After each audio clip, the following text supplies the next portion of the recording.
Hello दोस्तों, स्वागत है हमारे नए वीडियो में। आज की वीडियो में हम लोग एक रोमांटिक ड्रामा मूवी को एक्सप्लेन करने वाले हैं। इस मूवी के शुरुआत में हम लोग एक ऐसे आदमी को देखेंगे जो आज तक किसी भी औरत के साथ में नहीं रहा है। जब उसकी शादी एक लड़की से होती है तब उसे ये बात मालूम नहीं थी कि एक लड़की के साथ में कैसे रहा जाता है, इसलिए वो उस लड़की को ऊपर से नीचे देखता है। इसके बाद वो उस लड़की को छूकर उसके बारे में जानने की कोशिश करता है। ये आदमी लड़की के साथ सिर्फ अपनी फिजिकल नीड्स पूरी किया करता है। इसके बाद ये आदमी इस लड़की के साथ में क्या करता है ये हम लोग इस वीडियो में आगे देखेंगे। तो चलिए इस मूवी को शुरू करते हैं। मूवी के स्टार्टिंग में हम लोग मार्टिन को देखते हैं। वो एक शिकारी है जो कि बर्फीली ऊंची पहाड़ों में रहता है। वो इस पहाड़ी में अकेला ही रहता है। इसके घर के आसपास भी कोई इंसान नहीं रहते हैं। मार्टिन के पास काफी सारी भेड़ बकरियां हैं। इन जानवरों का ख्याल रखने के अलावा वो यहाँ पर भेड़ियों का भी शिकार किया करता है और उन भेड़ियों को मारकर उनकी खाल अपने पास रखता है। जब उसके पास बहुत सारी भेड़ियों की खालें हो जाती हैं तब वो उन खालों को नीचे शहर में जाकर बेचता है। इसी तरह शिकार करते हुए अब मार्टिन के पास बहुत सारी खालें जमा हो चुकी हैं, इसलिए वो इन्हें बेचने के लिए शहर की तरफ निकल जाता है।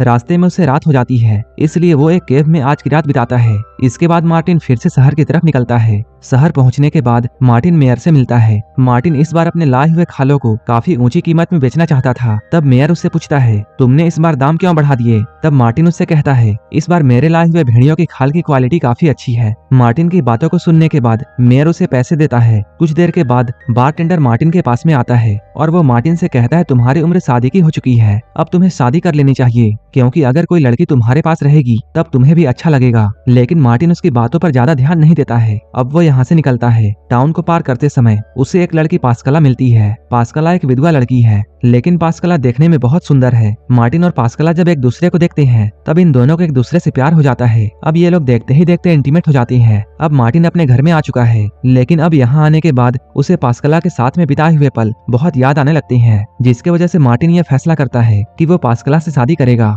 अब मार्टिन पास्कला के फादर से जाकर मिलता है। वो उनसे कहता है, मुझे आपकी बेटी से शादी करनी है, जिसके बदले में मैं आपको कुछ पैसों के साथ साथ भेड़ियों की अच्छी क्वालिटी वाली खाल दूंगा। मार्टिन की बातों को सुनकर पास्कला के फादर शादी के लिए मान जाते हैं। इसके बाद पास्कला मार्टिन के साथ में उसके घर में पहाड़ों पर चली जाती है, लेकिन मार्टिन बचपन से अकेला रहा है और उसे ये पता नहीं है कि एक औरत के साथ में कैसे रहते हैं। उसे पास्कला की जरूरतों के बारे में भी कुछ भी पता नहीं है। मार्टिन पास्कला के पास में जाता है और वो उसके साथ इंटीमेट होकर अपनी फिजिकल नीड पूरी करता है और इसके बाद वो अपने काम में फिर से लग जाता है। लेकिन पास्कला मार्टिन की फीलिंग्स को समझती है और वो अब इसके साथ धीरे धीरे कोऑपरेट करने लगी है। लेकिन धीरे धीरे पास्कला की तबीयत बिगड़ने लगती है। यहाँ मार्टिन उसका ख्याल रखने की पूरी कोशिश करता है। एक दिन पास्कला मार्टिन को ये बताती है कि वो प्रेग्नेंट है। मार्टिन उसकी बातों को सुनकर ये समझ जाता है कि उसे पास्कला के साथ में बिताया हुआ इतना समय नहीं हुआ है कि पास्कला इतनी जल्दी प्रेग्नेंट हो जाए। इसका मतलब ये है कि पास्कला शादी से पहले से ही प्रेग्नेंट है। इसका मतलब साफ था, पास्कला और उसके फादर ने मार्टिन से झूठ बोला था। लेकिन इन बातों को जानने के बाद भी मार्टिन कुछ भी नहीं बोलता है और वो अपने होने वाले बच्चे और पास्कला का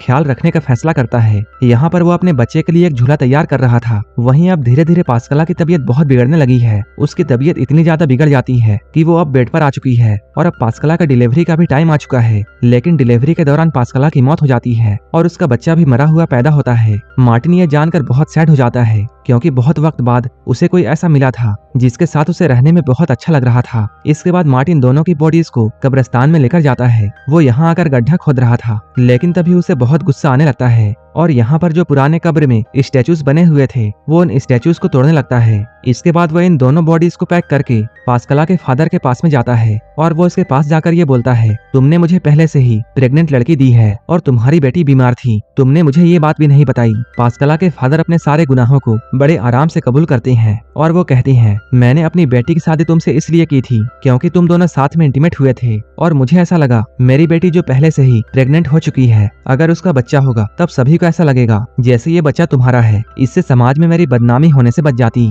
पास्कला के फादर के इन बातों को सुनने के बाद मार्टिन बहुत गुस्सा हो जाता है। वो उससे कहता है, तुम चुपचाप मेरे पैसे वापस कर दो। पास्कला के फादर कहते हैं, मुझे 1 महीने का समय दे दो, मैं तुम्हारे सारे पैसे वापस कर दूंगा। अब मार्टिन फिर से अपने घर में आ जाता है। यहाँ पर वो अपने फिर से पुराने कामों में लग जाता है। असल में खेती बाड़ी करके मार्टिन अपने बच्चे और पास्कला को भुलाने की कोशिश कर रहा था। इसी तरह समय गुजारते हुए अब 1 महीना हो चुका है। अब मार्टिन गन लेकर पास्कला के फादर के पास में जाता है। वो यहाँ आकर उनसे पैसे मांगता है, लेकिन पास्कला के फादर के पास में पैसे नहीं थे, जिसकी वजह से मार्टिन को बहुत गुस्सा आता है और वो उस पर गन पॉइंट कर देता है। तभी पास्कला के फादर अपनी छोटी बेटी एडेला को यहाँ लेकर आते हैं और वो मार्टिन से कहते हैं मेरे पास पैसे नहीं है, अगर तुम चाहो तब मेरी छोटी बेटी एडेला से तुम शादी कर सकते हो। इधर मार्टिन को पास्कला की बहुत याद आ रही थी और अकेलापन उसे खाए जा रहा था, इसलिए वो एडेला के सामने जाकर उसे ऊपर से नीचे पूरा देखता है। वो चेक करता है कहीं ये भी तो बीमार नहीं है। सारी चीजों को देखने के बाद जब एडेला उसे पसंद आ जाती है तब वो एडेला से शादी करने का फैसला करता है। अगले ही दिन मार्टिन और एडेला की शादी करा दी जाती है, लेकिन वहीं दूसरी ओर एडेला को ऐसा लगता है जैसे मार्टिन के वजह से उसकी बड़ी बहन की जान गई है।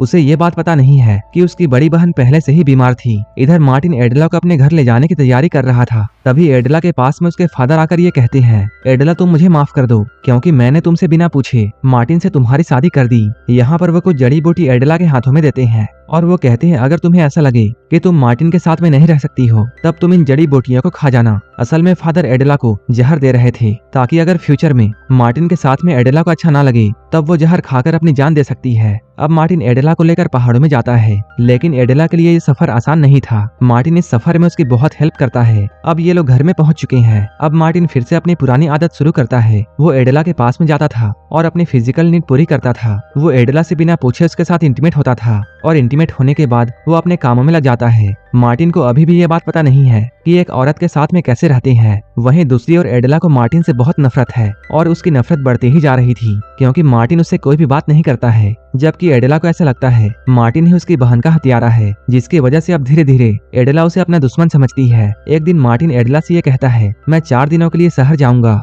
इसलिए अगर तुम्हें कुछ चाहिए तब तुम मुझे बता सकती हो। एडेला कहती है अगर मेरे पेरेंट्स तुमसे मिले तब तुम उन्हें बताना कि मैं बिल्कुल ठीक हूँ। मार्टिन एडेला को यहाँ पर अच्छे से रहने के लिए कहकर यहाँ से शहर की तरफ रवाना हो जाता है। अब रात हो चुकी है। वो सोने के लिए अपने बिस्तर पर जाती है, लेकिन उसे अकेले सुनसान जगह पर बहुत डर लग रहा था। इसके अगले दिन जब एडेला इधर उधर घूम रही थी तभी उसे कब्रिस्तान में 2 गड्ढे दिखाई देते हैं। इन 2 गड्ढों को देखकर उसे ऐसा लगता है जैसे उसकी बहन प्रेग्नेंट थी। एडेला के मन में ये बैठ चुका था कि मार्टिन ही उसकी बहन का हथियारा है और इस कब्र के गड्ढे को देखकर उसका शक यकीन में बदल जाता है और अब वो मार्टिन से और भी ज्यादा नफरत करने लगी है। अब 4 दिन बीत चुके हैं और मार्टिन वापस आता है। जब ये लोग खाना खा रहे थे तभी एडेला मार्टिन से ये पूछती है कब्रिस्तान में वो 2 गड्ढे किसके हैं। मार्टिन कहता है वो कब्रें नहीं है बल्कि सिर्फ 2 गड्ढे हैं। मार्टिन की बातें एडेला को काफी अजीब लगती हैं, क्योंकि मार्टिन उससे सच्चाई छुपाता है। इसी बात को लेकर इन दोनों में काफी बहस होती है। तब मार्टिन एडेला से ये कहता है तुम्हारी बहन के मौत का जिम्मेदार मैं बिल्कुल नहीं हूँ। तुम्हारे बहन के मौत का जिम्मेदार तुम्हारे फादर हैं, क्योंकि तुम्हारी बहन प्रेग्नेंट और बीमार थी। लेकिन इन सब बातों को जानते हुए उन्होंने तुम्हारी बहन की शादी मुझसे करवा दी और उनकी ही वजह से तुम्हारी बहन की मौत हुई है।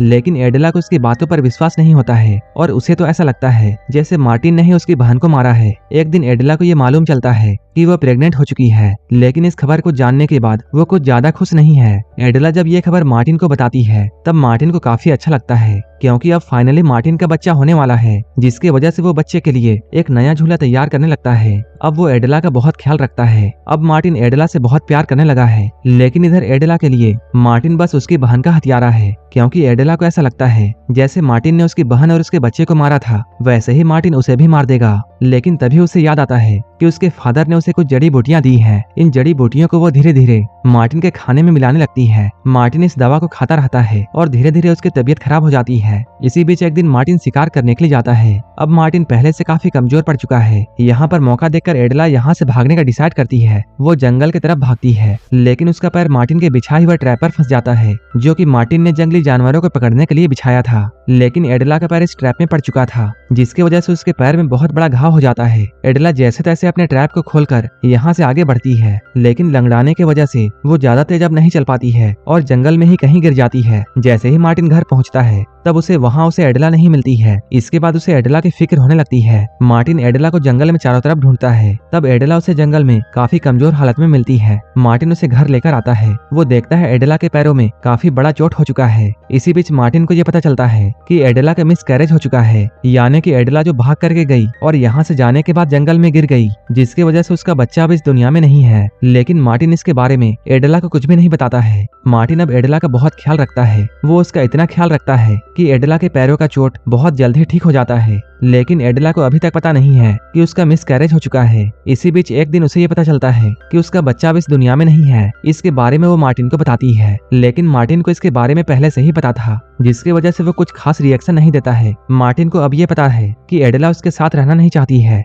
इसलिए एक दिन मार्टिन एडेला के पास में जाकर उससे ये कहता है, मैं ये चाहता हूँ कि तुम अपने घर वापस चली जाओ। मुझे ये बात पता है कि तुम्हें मेरे साथ रहने में बिल्कुल भी अच्छा नहीं लगता है। तब एडेला ये समझ जाती है कि मार्टिन उसे आजाद करना चाहता है। इसके अगले दिन जब मार्टिन की आंखें खुलती है, तब वो देखता है एडेला उसे छोड़कर जा चुकी है। मार्टिन को ये देखकर बहुत दुख होता है, क्योंकि उसे अब साथ रहते हुए एडेला से प्यार हो चुका था, लेकिन एडेला उसे प्यार नहीं कर पाई। मार्टिन जब कॉफी पीने के लिए जाता है, तब उसे ये बात मालूम चलती है कि एडेला उसे स्लो पॉइजन दे रही थी। यहीं पर उसे जहरीली बूटियां मिलती हैं। मार्टिन ये समझ जाता है कि उसके पास ज्यादा समय नहीं है, और अगर उसे कुछ हो जाएगा तब उसकी भेड़ बकरियों का ख्याल कौन रखेगा। इसलिए वो अपने बाड़े में जाकर सारी भेड़ बकरियों को खोल देता है, ताकि ये जानवर जंगल में जाकर अपने दाने पानी का इंतजाम कर सके। इसके बाद मार्टिन बिस्तर में जाकर लेट जाता है। जैसे जैसे ऊपर ठंड बढ़ रही थी, मार्टिन की हालत धीरे धीरे खराब होती जा रही थी, और ऐसे में एक दिन मार्टिन की मौत हो जाती है। अगर एडेला अपने फादर से खुलकर बात कर लेती, तब उसे ये बात मालूम चल जाती कि गलती उसकी फादर की है, और शायद मार्टिन आज जिंदा होता।